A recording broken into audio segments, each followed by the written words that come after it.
So how many people have spent a night in a hotel over the last 3 months?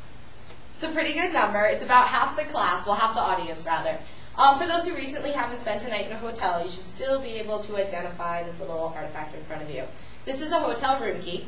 Now, for many, this may just be a device that simply lets you in and out of a hotel room. But for me, this represents a lot more than that. For me, this represents the key to the fundamental hospitality industry. When I was 3 years old, I had my first night in a hotel room. It was the Caribbean Beach in Walt Disney World. And from that moment on, I knew I wanted to work in an industry that not only made people happy, but kept them happy. When I was 3 years old, I knew I wanted to work in hotel management. This summer, I had the chance to do just that. This summer, was a job at the front desk agent at the Hotel Viking in Newport, Rhode Island. Now, Rhode Island may be the smallest state, but we do pride ourselves as one of the most eclectic tourist capitals in all of New England. Newport, a tiny yet historically lively town on the waterfront coast of Rhode Island, is home to 2 famous festivals a year, the Newport Folk Festival and the JBC Jazz Festival, thanks to which I had the opportunity to meet the humble yet talented Tony Bennett this past summer. Each year, these festivals attract over thousands and thousands of tourists worldwide. In addition, the Hotel Viking is not only known for hosting these famous actors and singers, but are also known for our historic heritage. We were built in 1926 and were inducted recently as a member of the elite historic hotels of America. Thus, it would have been pretty stupid when my neighbor, also the human resource director for the Hotel Viking, called and offered me a front desk position. I thought the job would be pretty easy. You simply check someone in a hotel, check someone out of a hotel. However, on my first day, I realized there was a lot more than just checking someone in and out of a hotel. On the first day, I learned you don't have to meet the guest expectations, but you need to also learn to anticipate them and then exceed the guest expectation. I needed to prove to myself, my boss, Asher, the front desk supervisor, and now the woman in charge of my paycheck, Sue O'Donnell, the human resource director.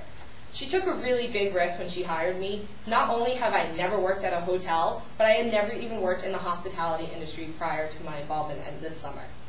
For the first few weeks, I simply answered the phones and I made room keys. Encode, answer the phone, encode, make a room key, encode, encode, encode, hang up the phone. 4 hours at a time, 7 hours at a time, sometimes 14-hour work days. Needless to say, my boss kept me on a really tight leash until I was ready for my first face-to-face experience. However, my face-to-face experience did come. It's a little something I like to call Judgment Day. Also, it's the day I learned I did want to spend the rest of my life working in the hospitality industry. I remember that as the guests walked over to me, my hands became really sweaty.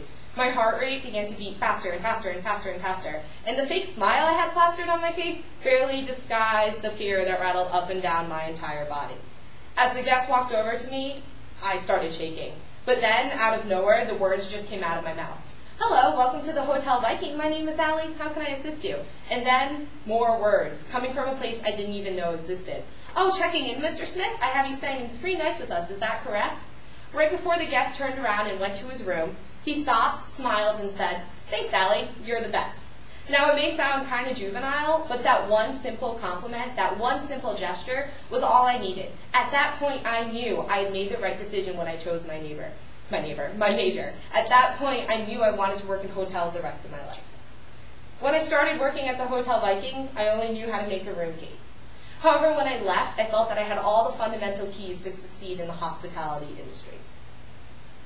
This is why the Hotel Viking, as my first real hospitality job, will hold a special place in my heart for many years to come.